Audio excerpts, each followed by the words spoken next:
મારું નામ પુરોહિત કોમલ છે। હું એનસીડી ક્લિનિકમાં સ્ટાફ નર્સ તરીકે વર્ક કરું છું। મારું વજન 6 મહિના પહેલાં 90 કિલો હતું।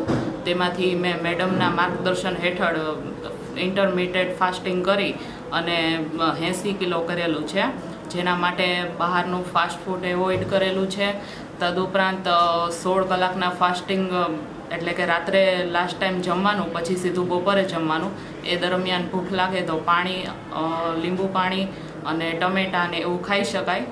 અને બપોરે જમવામાં પહેલાં 50%, એટલે કે અડધું ધરાઈ જાય એટલું સલાડ લેવાનું, અને બાકીનું શાક રોટલી જે આપણે ઘરે બનાવેલું હોય તે લઈ શકીએ।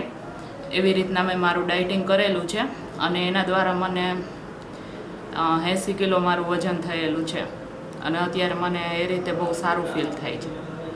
તો હું જનતાને એ સંદેશો આપવા માગું છું કે આપણે વજન ઓછો કરીએ એનાથી આપણી શારીરિક તબિયત તો સુધરે જ છે, એની સાથે સાથે માનસિક તબિયતમાં પણ સુધારો જોવા મળે છે।